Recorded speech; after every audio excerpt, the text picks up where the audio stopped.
Now, this is an incredibly interesting, fascinating discussion for the Montreal Canadiens.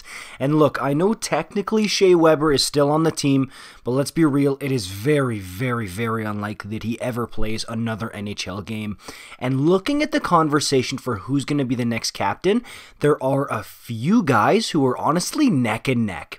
And it could go either way. If you asked me a year ago, I tell you, no brainer, lights out, it's Brendan Gallagher. And while I do still think Gally is one of the front runners in the race to next have his C on the jersey of the Montreal Canadiens, which, look, some teams, like in Calgary, an example in Calgary, Daryl Sutter says the C's and the A's, it's just decoration. It doesn't mean anything. The leadership group is what matters.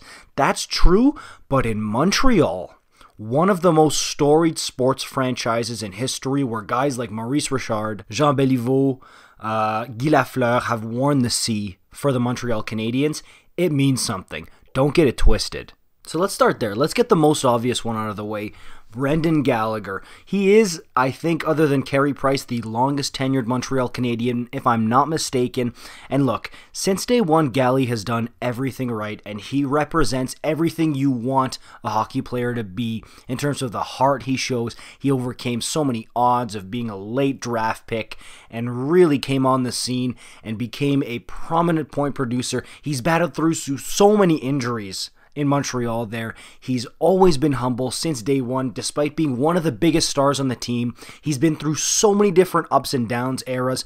The 2014 run, when they really got bad in 2016, I would say, all the way to about 2021. I mean, they had a couple of years where it was fluctuating, but it was not good for the Habs. And then now again, and he was there for the 2021 run where he was one of the big leaders. He's been the young kid, he's been the middling sophomore, and now the Grizzly veteran. He's done it all for this Habs team. Yes, it was a down year for him, but look, almost everybody had a down year in Montreal, and the way he scores goals, where it's gritty, it's in your face, he goes to the net, he pays the price to score his goals. Everyone in Montreal loves this guy, and rightfully so, and he's one of the candidates. A lot of people call him the lifeblood, okay? The heart and soul of the Montreal Canadiens. And again, a year ago, to me this would have been a no-brainer. It's Brendan Gallagher. But now, let me tell you, Nick Suzuki has entered the chat. And look, again, this is something that's evolved for me over the past year and a half. It maybe started in the playoff run 1 year ago where I started thinking, Suzuki's handling the pressure super well. He's really, as a centerman, I mean, look, he had help of Philippe Danault, but he's really, really taken on the role really good of number one center. He's playing into it. He's mature. He's great with the fans.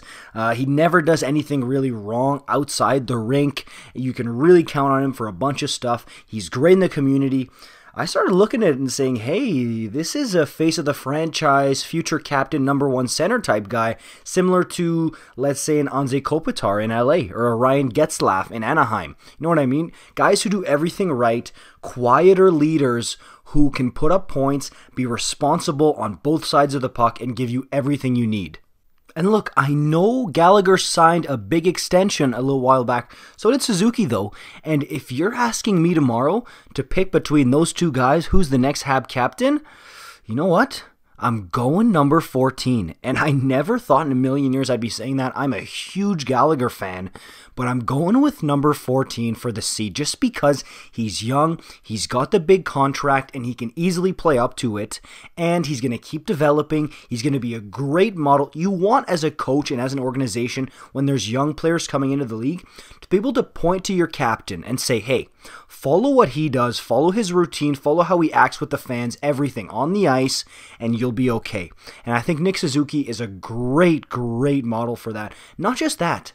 In Montreal especially, you got to look at the marketability. How marketable is a player? How much do people like him? Is it somebody where people are like, or is this guy's jerseys flying off the shelves? And is he over every billboard, in commercials, on all these like Habs bits on YouTube and everything? And he is, okay? He's got the great smile. The girls like him.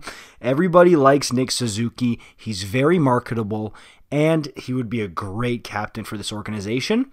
And you know what? You can't go wrong. Even with Galley, though. Okay, I really, really do think these two guys, it's tight. This is what I meant when I said neck and neck, is it's really between those two guys. And if it's me, I'm giving it to Suzuki, but I know a lot of people would give it to Galley, and that's totally fine. And the last guy I'd want to mention here, I know there's other guys that are stopgaps, like Joel Edmondson, for example, but you don't know how long he's going to be here. You don't know if he's really going to be able to play up to a standard that makes him deserve the C for a long time. Even though he's a good Grizzly veteran who does everything right, I don't think that's the move. Somebody like Cole Caufield, who is equally marketable as Suzuki, and I do think it would be a good pick. I think in the future, I've already seen some great confidence from Cole, some great attitude. He seems to carry himself very well, and if Suzuki and Galley weren't there, he would be higher on my list, but I just think, even though I think he's going to be a part of the leadership group for many, many, many years to come for in Montreal, I just don't think he's beating those two guys out, Suzuki and Gallagher, for the C. So maybe he should be considered, and he'll probably get an A sooner rather than later, but I don't think he should be the captain. If it's me, I'm going Nick Suzuki. Let me know what you guys think in the comments down below. I'd love to know. Like, subscribe for more videos like this, and I'll see you guys in the next one. Peace out.